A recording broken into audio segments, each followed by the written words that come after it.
నమస్తే అండి. కొట్టుకున్నా తిట్టుకున్నా మాదంతా ఒకే ఫ్యామిలీ. అల్లు అర్జున్కి పవన్ కళ్యాణ్ గారికి గ్యాప్ వచ్చేసింది. అల్లు ఫ్యామిలీకి మెగా ఫ్యామిలీ మధ్య విభేదాలు, తీవ్ర స్థాయిలో కొట్టుకు చేస్తూ ఉన్నారు.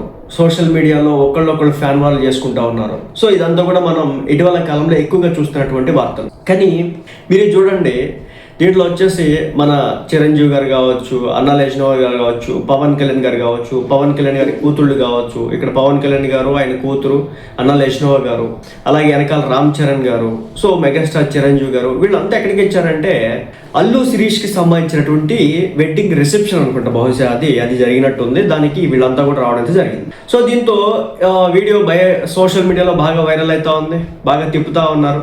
మొన్నటి వరకు కొట్టుకుంది మీరే కదరా, సోషల్ మీడియాలో వార్స్ చేసుకుంటా ఉన్నారు, ఇష్టం వచ్చినట్టు మాట్లాడుకుంటా ఉన్నారు, అభిమానుల మధ్య ఒక రకమైన చిచ్చు పెట్టుకుంటా ఉన్నారు, మరి కట్ చేస్తే ఈ విధంగా వచ్చారేంటి అని చెప్పేసి వీళ్ళంతా కూడా మాట్లాడుకుంటా ఉన్నారు.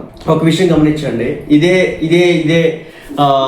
వెడ్డింగ్ ఈవెంట్కి కొంతమంది వైసీపీ పార్టీకి సంబంధించిన నాయకులు కూడా వచ్చినట్టు కనిపించారు. గమనించండి, ఎక్కడైనా సరే మీకు జగన్మోహన్ రెడ్డి గారు కనిపించారా? జగన్మోహన్ రెడ్డి గారు విత్ ఫ్యామిలీతో కనిపించారా? లేదంటే కనుక పవన్ కళ్యాణ్ గారు, ఆయన భార్య, అలాగే ఆయన పిల్లలు కనిపించారా మీకు అక్కడ?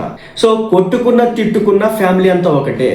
ఈ రోజు అది అయ్యి ఉండొచ్చు, రేపు ఇది అయ్యి ఉండొచ్చు, ఏదైనా జరుగుతూ ఉండొచ్చు, జరగబోతూ ఉండొచ్చు కూడా. కానీ ఏదేమైనప్పటికీ కూడా ఫ్యామిలీ ఎప్పటికీ కూడా కలిసే ఉంటుందని చెప్పేసి ఈ యొక్క వీడియో మనకు చెప్తా ఉంది. కొట్టుకున్న బంధువులే, బయట వాళ్ళే. సో అదే సంకేతాన్ని ఈ రోజున ఈ వీడియో అయితే మనకి ఇచ్చింది. అల్లు అర్జున్ వైసీపీ వైపు ఉన్నాడు, అల్లు అర్జున్ వైసీపీ నేతలతో టచ్లో ఉన్నాడు, సపోర్ట్ చేస్తూ ఉన్నాడు, నెక్స్ట్ ఎలక్షన్స్ వస్తే వైసీపీలోకి వెళ్ళిపోతాడేమో అనే వాళ్ళందరికీ కూడా కొట్టుకున్నా తిట్టుకున్నా మేమంతా ఒక్కటే అనే సంకేతాన్ని అయితే వీళ్ళు పంపించినటువంటి పరిస్థితి. మరి దీనికి సంబంధించి అటువైపు నుంచి ఎలాంటి రియాక్షన్స్ వస్తాయో చూడాలి.